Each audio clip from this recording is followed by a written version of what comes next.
in tonight, and as was explained earlier on, what we're doing this week is looking at some of the big questions of life and discussing them together. And we believe that's really important to do, partly because sometimes in life we rush through life so quickly, we never stop to press pause, as it were, and actually think through the big questions of life, like, what am I actually doing here, and what's the point of it all? We're too busy living life to actually think about life. And the second reason why it's good to think about the big questions of life is that often the answers that we might give to the big questions of life are basically just copied off the people around us. In other words, we don't think for ourselves, we just copy our culture or copy our generation. I heard a story a few years ago about two boys at school. And one boy was called Tommy, and the other boy was called Johnny. And the teacher called them in after an exam and said, I think, Tommy, you've been cheating in your exam. I think you've been copying Johnny. And Tommy says, no, I haven't been teaching. It's not me. I haven't been cheating. And the teacher says, no, I think you have, and I've got evidence. So Tommy says, okay, hit me with it. So the teacher says, well, look, here's your exam paper, Tommy, and here is Johnny's exam paper. Question 1, Johnny says the answer is 5, and you say the answer is 5, and you're both correct. So what's there? He said. Wait, the teacher said. Question 2, Johnny says the answer is 10, and you say the answer is 10, and you're both wrong. So what? Says Tommy. Wait, says the teacher. Question 3, Johnny has written, I do not know. And you have written, neither do I. We can laugh, can't we, about a boy cheating in an exam. But actually it's pretty serious if, when it comes to the biggest questions of life, we don't think for ourselves, but we just copy what everyone else says. And so that's why this week we want to encourage you to think for yourself about these big questions, look at it together. And tonight, the question doesn't get much bigger, does it? Why am I here? Now, we're not talking about in the immediate sense of why are you here in this room, because we all know the answer is not to listen to me, but probably to listen to Nina, right? But thank you for staying to listen to me as well. I appreciate your generosity in that. But in the kind of more existential sense, why are we here in life? What is the purpose? What is the point? What are we doing in life? What is the meaning of life? Now you may say, well, that's kind of big and philosophical. I mean, I'm just studying engineering. Like, I don't think about those kind of big questions like that. But actually, it would be silly not to ask that kind of question, wouldn't it? Because all of us are living life. And it's probably a good idea at some point to think about whether there might be a purpose to it. Because what if there was a purpose to life and we missed it because we never took time to think about it? Let me illustrate. I want to show you a short video. Now, unfortunately, the sound won't work, but it's in German anyway, so you wouldn't, well, maybe you would understand it, I wouldn't. But basically, in this very short video, the woman in the video is talking to her father. And she says to her father, Father, what did you think of the iPad that I bought you for Christmas? Let's see what happened in the video.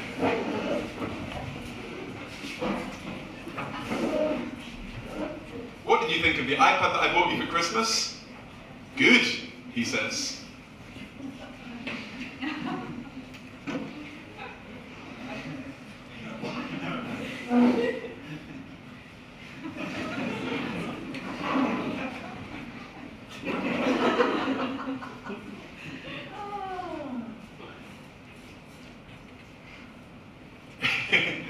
I love it. She looks like she's about to be sick, doesn't she?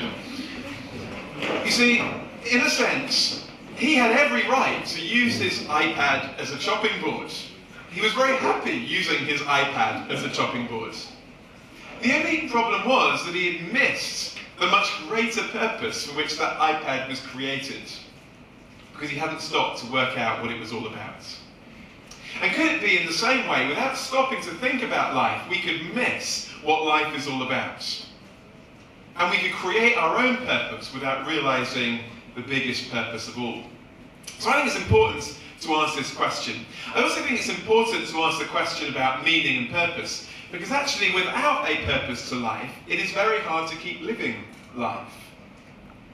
Viktor Frankl was a survivor of the Auschwitz concentration camps.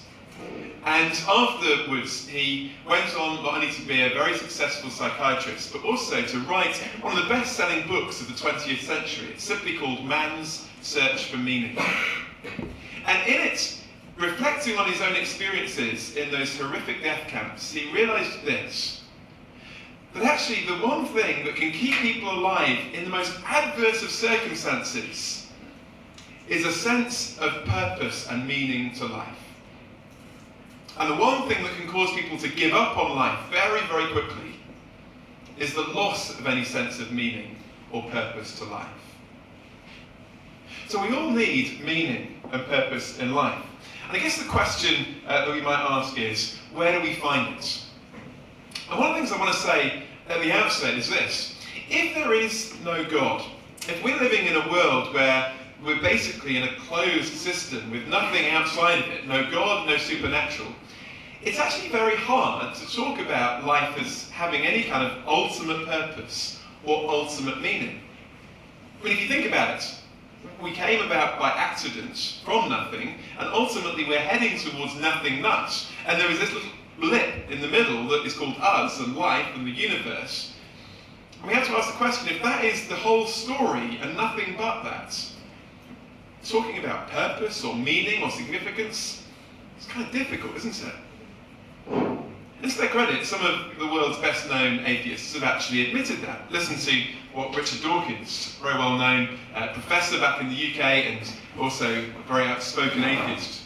He said, the universe we observe has precisely the properties we should expect. If there is at the bottom no design, no purpose, no evil and no good, nothing but blind, pitiless indifference. He says, the world we live in has no purpose. Now, you may not like that, but he's being very consistent with his worldview. Patricia Churchland, an ethicist, said, the main job of brains is to get the body parts where they should be in order that the organism may survive. Which is a pretty bleak way of looking, but I guess if that's the whole story, that's the main purpose, right? Francis Crick, well known for discovering the double helix structure of DNA, wrote this about life. He said, you, your joys and your sorrows, your memories and your ambitions, your sense of personal identity and free will are in fact nothing more than the behaviour of a vast assembly of nerve cells. You're nothing but a load of neurons. Now, I don't know whether he ever wrote that to his wife on Valentine's Day, to my darling load of neurons. But again, theoretically and philosophically speaking, he was being consistent. That's all you are. Life has no more purpose. So the existentialist philosopher Jean-Paul Sartre was being really consistent when he said this, man, humankind is just a crumpled piece of paper in the rain whose only liberation is death. Or the artist Francis Bacon, who put it this way, man is an accident, a completely futile being that has to play out the game without reason. So actually ask any of these folks, why am I here? And they would say, well, for no reason at all. There is no ultimate purpose and significance. And I would want to say they were being consistent with their philosophy or their worldview. Now, does that mean that if you don't believe in God, you basically spend your life living as if there is no purpose? Well, no. And actually, many of these people do live as if they have purpose and meaning. Because it's very hard, isn't it, to actually live as if life had no meaning. But the problem is this. If your worldview can't explain the way you live, maybe the worldview's wrong. Maybe you need a different one. Maybe we need more than atheism to explain the story. Now maybe you're saying, well, hey, this is kind of a bit philosophical, and this is kind of not the way I would think about it. And actually, for me, I don't care whether there's a God. I don't care whether there isn't a God. I just want to live life. I just want to find my own purpose in life. And I guess my question to you would be this. What is that purpose? What is that meaning that you're going to find in life? Maybe you've never actually thought about it in those kind of stark kind of ways. As we said at the beginning, you're just kind of living life. We don't step back to think about what a philosophy of life is. But I guess, particularly living in the West in the 21st century, for most of us, our philosophy, our purpose and our meaning, whether we would say it or not, is basically this: to be happy, right? I mean, I haven't met many people who think that the opposite is the case, right? My purpose in life is to be as unhappy as possible. That would be kind of weird. No, I guess most of us would say my purpose is to make sure that I am happy, and maybe if we're being quite altruistic and generous, we might say my purpose is also to make other people happy too. But for most people in the West, at this moment in history, happiness is the greatest goal and the greatest purpose. And in a sense, that's good, right? But there's maybe a couple of problems with it. Firstly, if happiness is your greatest purpose in life, how are you going to handle suffering? Because it will happen to us in life, right? It's interesting, as I've looked back through history, the generation and part of the world that struggles with the problem of suffering more than any other generation and culture is Western culture today. And yet, ironically, Western culture today has relatively less suffering than any other generation or part of the world in history. I think it's because actually we've made happiness our greatest goal, and if happiness is your greatest goal, then suffering will never, ever help you achieve your main goal in life, will it? You need a bigger one then. But here's another problem. If happiness is our greatest goal, how are we going to find it? What is it that's going to give us happiness and satisfaction? Because the problem is, many of the people who've achieved the very things that we think might give us happiness, possessions, success, money, achievements, and so on, haven't found what they're looking for. And reflecting on all that they have and have achieved, have said there's still something missing. Listen to just a few of them. Michael Schumacher, a great success in Formula One. And he said this after winning the Formula One World Championship for the first time. He said, "The championship was great for me, but somehow I'm not satisfied. There must be something more than what I have. This is what I'm looking for." He said, there's still something missing. Or think of Boris Becker. We're not just picking on the Germans tonight. But he said this: "I was on dead-end streets after winning the Wimbledon tennis championship as the youngest ever player. He said, I was on dead-end streets. I had no inner peace. My life was just like being a puppet on a string." Or think of Madonna, one of the most successful music artists of history. She reflected on her life and said, "I have an iron will, and all my will has always been to conquer some horrible feeling of inadequacy. My drive in life is from this horrible fear of being mediocre. My struggle has never ended. It probably never will." See, all these people have got everything you might think can give you happiness, and yet there's still something missing. Just started reading a very interesting book by a guy called Oliver James, and it's a book called Affluenza. It's a deliberate play on the word influenza. And he says the problem in the West is that we're suffering from something called affluenza, the sickness of thinking that affluence, money, material things, will give us happiness. And although we have more affluence than any other generation and culture, we still don't have more happiness. So where can we find purpose in life? Well, you're probably not surprised that as a Christian I might want to think about how God comes into this question of purpose and meaning. And if I was to ask you the question, how would there being a God make a difference to life and purpose and meaning? I wonder what you would say. I guess for most of us, if we think about God at all, we might think that it would come into the story in this way. If there's a God, my purpose in life would be to follow his rules and to worship him. Okay? That's kind of how we would think. If there's a God, my purpose in life is to follow his rules and worship him. Now the problem firstly is, if my purpose in life is just to follow his rules, that sounds just a bit dull, doesn't it? Okay? I mean, think of the most famous Christian in the world today. Here he is. This is what he says about his life. Okay, Ned Flanders says, "Listen, folks, there's no magic formula. I just follow the 3 C's: clean living, chewing thoroughly, and a daily dose of vitamin church. And of course, I resist all the major urges. No, no, and double no. I haven't done any of those things, folks. You name it, and I haven't done it." And Homer says, "Geez, Flanders, you're 60 years old and you haven't lived a day in your life."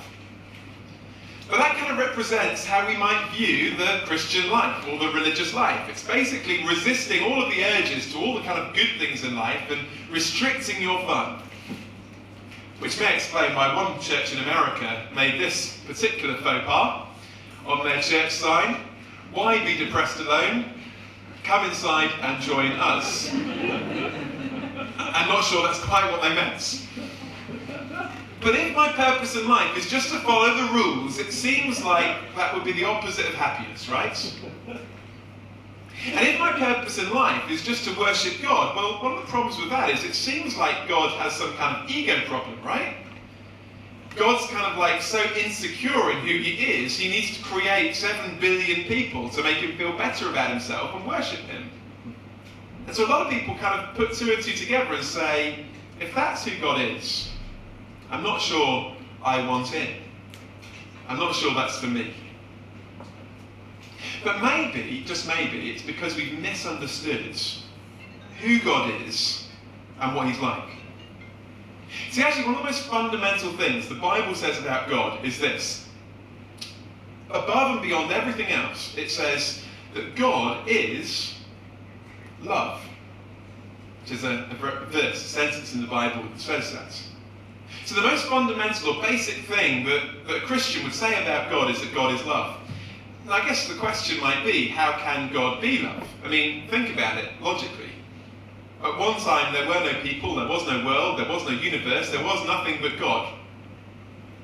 How can God be love if there was no one for God to love?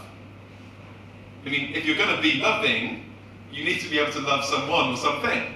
Love requires an object. How can God be in his being love if there was at one stage nothing for him to love? Kind of a good question. But actually the answer that the Bible gives is this, that God is love because God isn't some singular being bored and lonely on his own in heaven, but the heart of who God is a loving relationship. Now Christians through history have given this a theological term called the Trinity. Now that word isn't in the Bible, but it just describes what the Bible says, which is that God is a loving relationship of Father, Son and Spirit, these 3 persons united in love. And he always has been and he always will be, complete, fully satisfied, fully loved. And I have to say that's really significant because when it says that God created humanity, you, me, the world, it says that God created human beings different to anything else in the world or the universe, different to anything else in the animal kingdom. And the thing that makes us different is this, that we're created in the image of God. Now that doesn't mean that God looks like us, because if that was the case for me, I would hope that God was better looking for a start. Not in a kind of physical sense, that we look like God, but something of what God is like is reflected in us. In other words, if the basic, most fundamental thing we can say about God is that God is love, then the most fundamental thing we can say about what it means to be a human is that we are made to love. In fact, this is how one writer put it, an eyewitness of Jesus himself. In a letter he wrote later in his life, he wrote, "Dear friends, let us love one another, for love comes from God."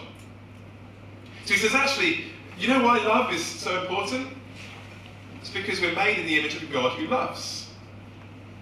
See, actually, the reality is, for most of us, we've kind of figured out already that the thing that makes life worth living is not what you have, your possessions, but who you're with, your relationships, right?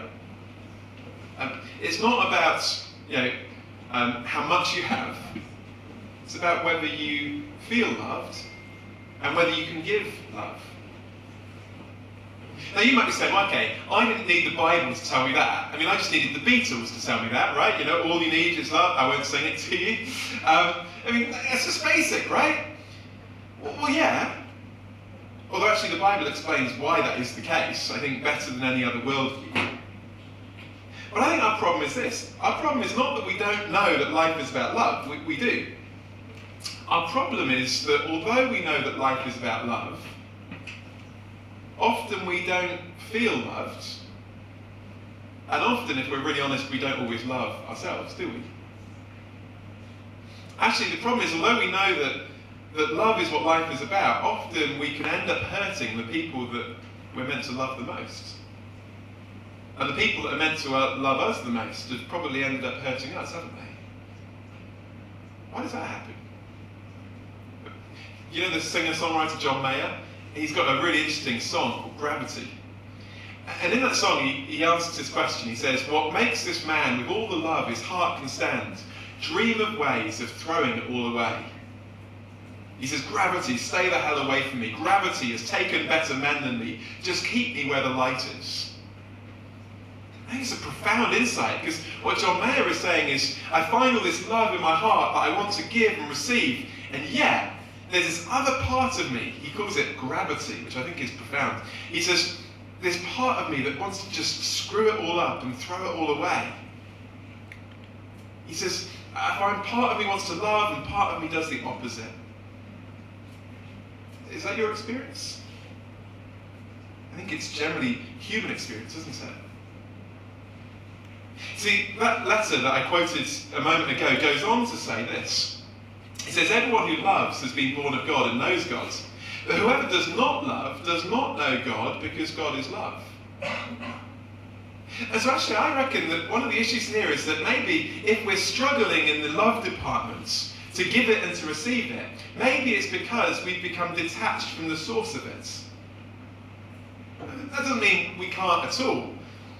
But maybe it's a bit like your mobile phone. You know, while your mobile phone is plugged into the wall, it will keep working, like forever. I'm being waved the mobile phone at the front. Thank you. If it's plugged into the wall, it will keep working. Well, I say forever, like until kind of the new update comes, and then it will probably not work, because that's how Apple try and make us keep buying new phones. But you know, like for a good few months. But the moment you unplug it from the wall, that battery starts going down, kind of pretty quickly, if it's anything like my phone. Okay? Because you've disconnected it from the source of the power. It's got kind of a bit of it left, but it's running out. And that's a great picture of what we're like. If God is the source of love, we kind of have love, but because we're disconnected from God, we've been disconnected from the source of it. And so we find it runs out. And it seems to have gone wrong. And we aren't the people we should be, and we don't experience love in the way that we should. Because we failed to be connected to the God of love. Now, if that was the end of the story, that would be a pretty depressing place to finish, wouldn't it? But the good thing is, this guy John keeps on writing this letter, and he says even more. Listen to this. He says, "This is how God showed his love among us. He sent his one and only Son into the world that we might live through him. This is love, not that we love God, but that he loved us and sent his Son as an atoning sacrifice for our sins." And there's some big words in that you may not understand straight away, but the point is he's saying this, that God not only is love in his being, but he demonstrated that love in a very tangible way in this. That though actually, as humanity and as individuals, we've often cut ourselves off from God, declared our independence from him, lived as if he didn't exist, treated him as if he didn't really matter, this God of love was not content to stay in that place or to leave us in that place, but he came after us. The story that we'll unpack as the week goes on is this, that this God of love came into this world on a rescue mission of love. And through the life, and in particular the death of Jesus, he made it possible for those who've become disconnected from God to become reconnected. Why? Because as Jesus died, this says, he was taking upon himself all of our unloveliness, all of our failures, all of our wrong, so that we could, as it were, have that white clean, and so that we could be plugged back into this God of love and know a relationship intimately with him, where we can know his love and experience it for ourselves. And it doesn't even finish there. Listen to how it finishes. John, writing these words, then says, "Dear friends, since God so loved us, we ought also to love one another." See, what he's saying is this. Actually, you're made to love, and in Jesus we can be reconnected to that God of love and brought back into that relationship. And if that happens, then actually you start to love other people with a new kind of love, because actually you've got this stream, this fountain, this source of love in your life yourself. And so the mark of a Christian shouldn't be that they're like Ned Flanders. I don't do this, and I don't do that, and I don't do any of the other things. Right? That's not the mark of a Christian. The mark of someone who really knows Jesus should be that there's a new love in their life. Not just for God and Jesus, but actually for everyone around them. This was illustrated, I think, just this last week. You may have seen this in the news. Denis Mukwege, he's from the Democratic Republic of Congo. He was awarded, along with another lady this year, the Nobel Peace Prize for his work in war-torn areas, particularly helping women who have been the victims of rape and violence. An incredible man who's sacrificed his life helping thousands of others. But interestingly, if you read the interviews with Denis, he's very clear to say that what motivates and has motivated him is his experience of God's love in Jesus for him. And he wants to share that with other people. See, if you've experienced this love, the natural reaction is you want to share it with others. My question to you is, have you really experienced that love for yourself? I mean, not just heard about it, but experienced it. And if you haven't, my question would be, what will your response be to this God who not only is love, but loves you? And in his love wants you to know him and have a relationship with him. Because love, I guess, does kind of demand a response, ultimately, doesn't it? Let me illustrate as we conclude. Where's Appa? There he is, behind the computer in the corner. Some of you know Appa. He's one of the leaders of the group here, I do believe, at Popcorn. And imagine, Appa, he's a lovely guy, okay? But he's single, apparently. That's not an advertisement to any of the ladies, but if you would like to talk to him afterwards, he's over there. But let's just imagine that Appa, he meets this girl, right? And to our surprise and to his, she actually is willing to go on a date. No, they go on a date together, okay? And they start dating, and they've been together for a few weeks and then a few months, and everything seems to be going really well. And so one night, he's thinking this is getting quite serious. So he plans this lovely evening. They go out for dinner in Rooster, and he spends all of his student money on this amazing dinner. And then they go down to, is it Einerland Park?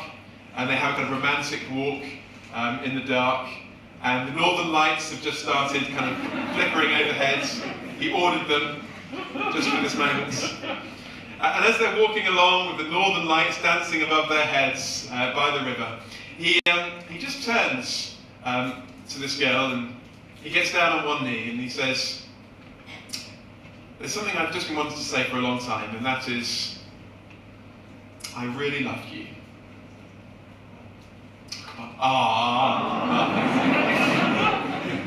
Now, what is she going to say to that? I guess there's a few possibilities, right? I mean, she might say, "Whoa, thanks for the dinner, but that's a bit serious. I was just thinking we were friends." Okay, but that could be one reaction, like, "Thanks, but no thanks." She might say, "Whoa, that's big. I need to really think about this. I need to think about where this is going. This is serious." She might say, "I love you." And that would be nice. But I guess the one thing that she wouldn't do is say, "Well, that's nice, thanks." That's not what you do, is it? if someone's just declared their love for you in some very real way, the one thing you cannot say is simply, well, that's nice. But I say that because actually I think one of the mistakes that we can make is this. The Christian message is basically about the most ultimate display of love in the universe. A God who created us for love, to be loved, has loved us in Jesus, and offers us the most significant purpose in life. Living in a relationship of love with him and reflecting it to others. And a lot of people look at that and they go, it's nice for you. And I kind of say, no. Like, it's not just nice for me. Like, this is either the most important thing in the world or the most ridiculous thing in the world. It's not just nice. This is huge, okay? So my question is, what is your response going to be to it? And I guess your response could be one of three things, couldn't it? It could be, well, no thanks. I hear this, but I'm not really interested. And that, of course, is your prerogative. It's your right. Love can't demand some kind of response. If ultimately following Jesus is about having a love relationship with God, then that can't be forced. And we couldn't force you to do that. But if you are saying tonight, well, thanks, but no thanks, can I just urge this? Before you walk away from this and reject it, make sure you know what it is you're really rejecting. Because maybe you've had the wrong idea of what God is like and the wrong idea of what it really means to know him. Maybe you basically think it's a bit more like Ned Flanders. Maybe you need to check it out for yourself. I guess the second option is to say, well, actually, this is really big and I need to think about this more. And that would be a good thing to do. And that's why the OPCO group have put on this week of events and come back over the following nights. And that's why we'd love to keep in contact with you afterwards. And we'll tell you how you can do that at the end. And we'd love to let you know how to do that. It could, of course, be that actually your reaction could be a third one. And that is to say, actually, yeah, if this is really what it's all about, if there is a God who loves me, and despite everything, still loves me and offers me this relationship with him, then actually I want to know that for myself. I want to experience that. And if that's you tonight, we'd love you to be able to make that step. At the end, as people are just kind of chatting, eating more, drinking more, I've got a little booklet I'll show you in a moment that I would love to give you that explains more how you can do that, okay? So do grab one of those off me at the end. But before we finish, we're going to just have one more song, I believe. So do welcome back Nina. Give her a round of applause.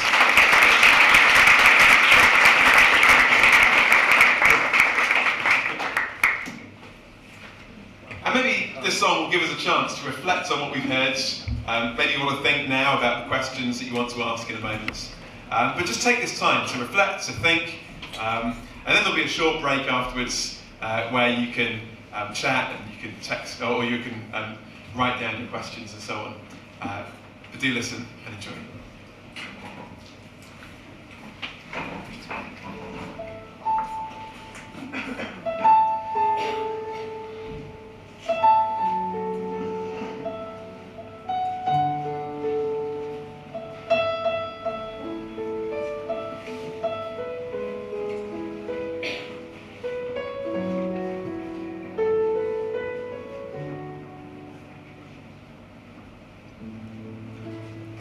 You heard the story, but you sound too good to be true. You heard about a place called home, but it doesn't seem to be one for you. So one more night you cry yourself to sleep, off to a distant dream. When love takes you in, everything changes.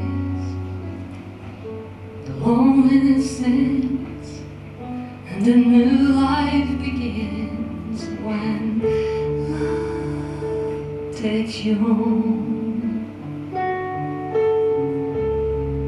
says you belong here.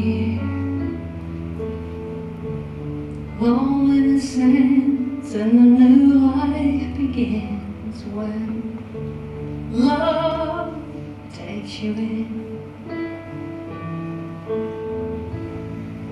And somewhere while you're sleeping, someone else is dreaming too. They're counting down the days until they hold you close to say I love you. Like the rain that falls into the sea, in the moment what has been is lost and what will be. When love takes you in, everything changes. Loneliness ends and a new life begins. And this love will never let you go. There is nothing in this world to make this love lose its hold. When love takes you in, everything changes. A miracle starts with the beat of a heart. When love takes you in.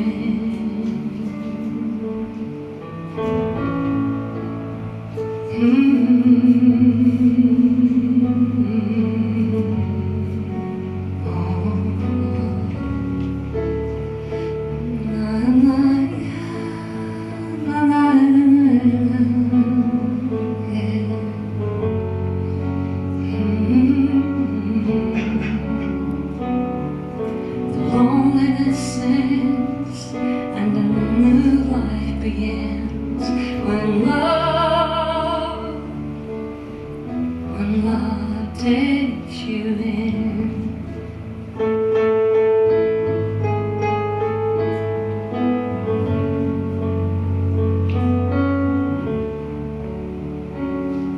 When love takes you in.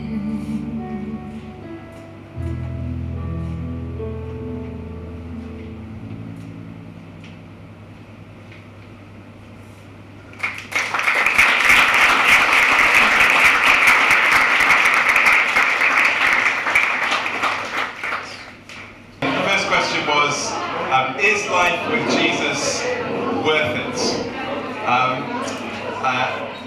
Well, I guess you wouldn't be surprised if I said the answer yes. I guess that's probably what you're expecting me to say.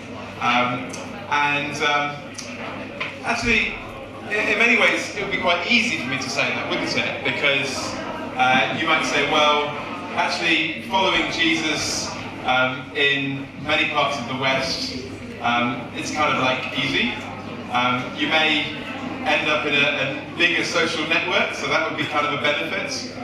So of course it's kind of worth it because there's lots of kind of good things that you get now. One of the things that I find is really impacting and causes me to think is that there are many people in the world who believe that actually it's worth following Jesus, despite the fact that actually they lose pretty much everything materially and relationally. So actually, according to a recent study a couple of years ago, 100,000 people per year will actually lose their life for the very fact that they claim to follow Jesus. Obviously most of them don't live in Finland or Western Europe. But they actually believe that in spite of all of that, it's still worth it, which kind of makes you think, what is it about knowing Jesus that is so profound and so incredible that actually people in that situation still say it's worth it? And I think that's because we want to say that knowing Jesus is not like, getting air conditioning on your car. It's kind of like useful for about 3 weeks a year when it's actually hot, but you can kind of live without it. I think what we're saying is that actually it's more like having the engine under the bonnet. Like it's kind of crucial to life, to really living life, and it's really important. Okay?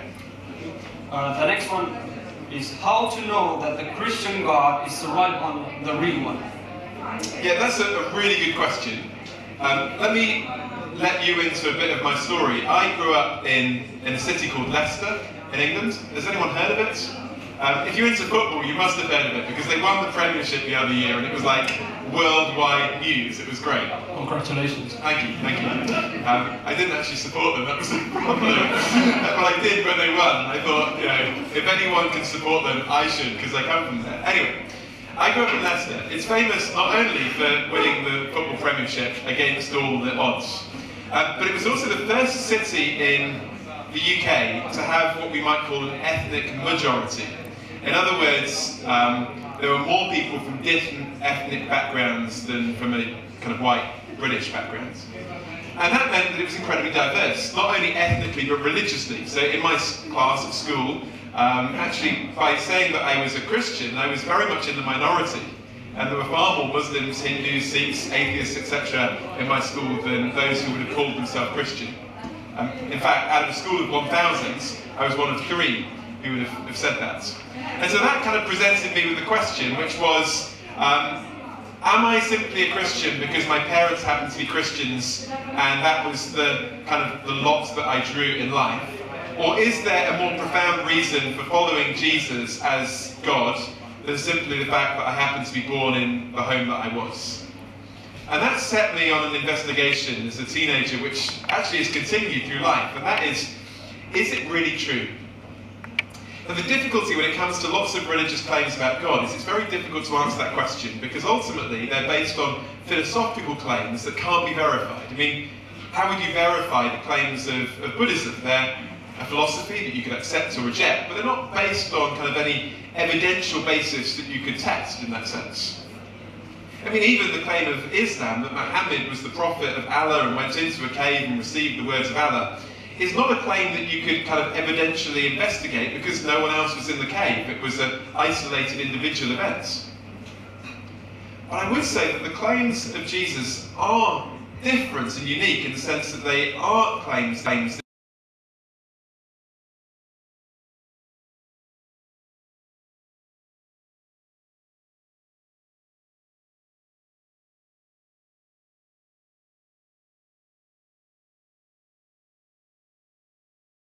would say actually that is, if true, the thing that sets Jesus apart. If it's not true, forget it and see what else you fancy. But if it is true, I think that is something that makes this objectively true. Okay, next question. How to know that I am living by the will of God in life? How do I know if I'm living by the will of God in life? That's a very good question. You see, there are some people who just kind of take their feelings as a direction of the will of God. You know, I fancy that girl, it must be the will of God. That's normally how it works, right? And an experience in life can say, maybe that's not exactly true, okay? Maybe some people have a kind of superstitious view of the Bible. I heard of one guy who had this. It was like, you know, well, the Bible will guide me. So they kind of opened up the Bible, they pointed at a verse in random, and it said, Judas went out and hung himself. Well, I don't like that verse. So then he closed his eyes and pointed at random a second time, and he came across a verse that said, go and do likewise. Well, I really don't like that verse. So then he closed his eyes and opened the Bible at random again and pointed at the verse, and he opened his eyes and it said, whatever you do, do it quickly. So we have to be careful when we use the Bible as kind of like a magic book. So watch out for just following your hunch, because it might be wrong. Watch out for treating the Bible like a magic book, because that's not how we should read the Bible. I think, as a Christian, I would say that God has revealed his will, or what he wants of us, through the Bible, ultimately through a person that we read about, Jesus.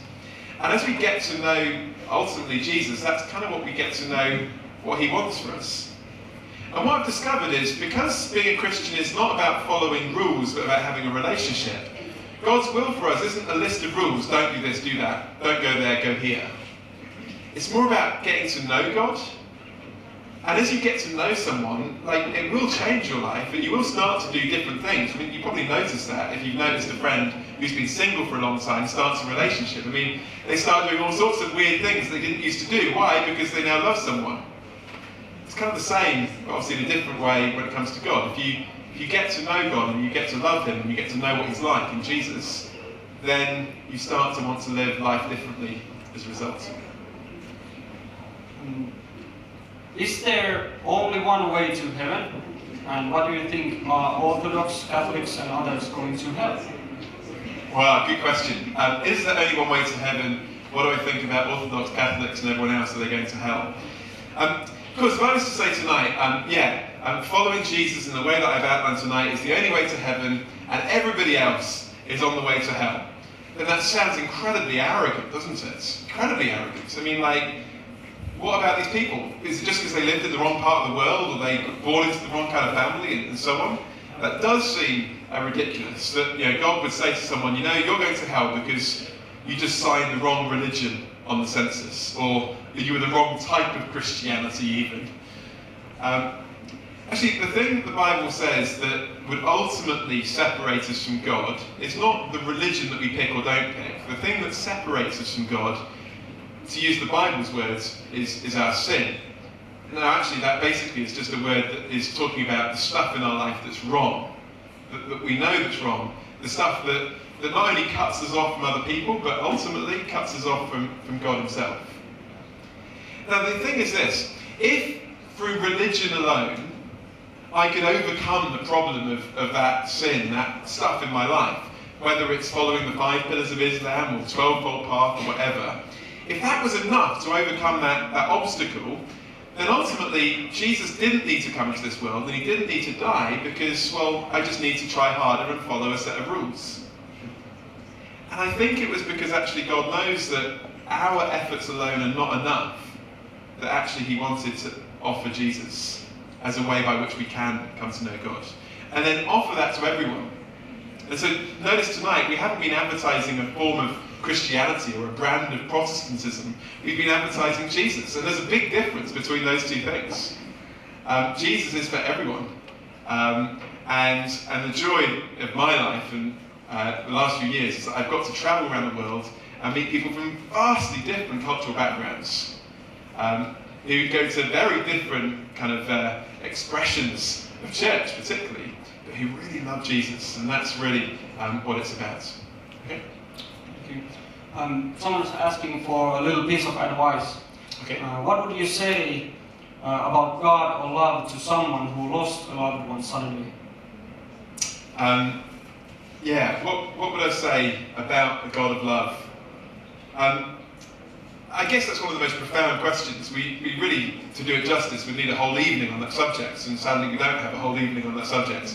There is, shameless plug, a chapter in my book on that subject, so you can have a look at that later if you want. But very seriously, it's probably one of the biggest questions, because the reality is in life, we will all lose people that we love.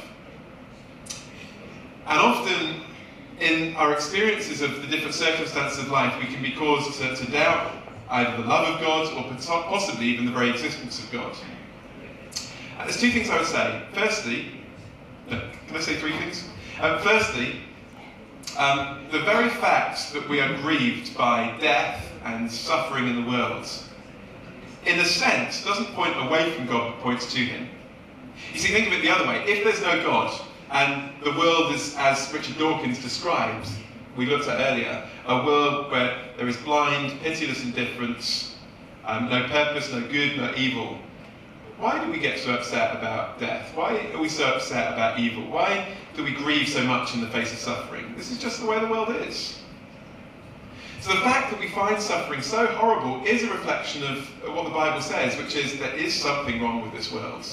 It's not the way that God made it, and it's not the way God wants it to be. I think that's really profound. The most basic thing I can say as a Christian is, it is hard, and it is rubbish, and it isn't good. I think I'd also want to say 2 other things very quickly, and that is, secondly, as a Christian, I don't judge my experience of God's love simply through the grid of my circumstances, because that will change. But I have to ultimately see it through what we've seen tonight, the greatest expression of his love, which is the fact that God the Father lost the one that he loved the most in Jesus for me, so that I could know him. That's an unchanging fact that will remain in the midst of whatever happens in life. And I guess thirdly, the thing I want to hold on to is that the Bible holds to the fact that death is not the end of the story. It wasn't for Jesus, and if we know Jesus, it won't be for us. And that can give tremendous hope in the face of death. This world isn't all there is. There's more to come. We'll think about that more on Thursday night, because that's a big subject. Thank you. A bit longer one, but I'll go ahead. As a newborn Christian, I have experienced this enormous source of love and peace and security. How can I make those I care about comprehend the ultimate feeling of love and acceptance that I have experienced? Yeah, interesting question. How can I help other people experience and see the love that I have experienced? The weird thing is sometimes Christians have tried to explain the love of God in some of the most unloving ways possible. I guess in extreme sense, through violence, sadly, through history, and that is clearly wrong. We probably aren't going to do that, but sometimes we're just a bit annoying. We just bash people over the head and you must. And I can kind of see why people do it, but actually I guess the best way to help people experience and see the love of God is partly by trying to demonstrate that ourselves.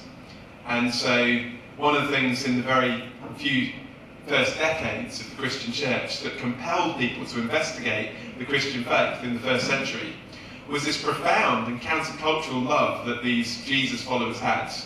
That meant they did crazy things like, in the midst of the great plagues of the Roman Empire, they not only cared for their own sick, but they cared for the sick of others at the risk and often their own life.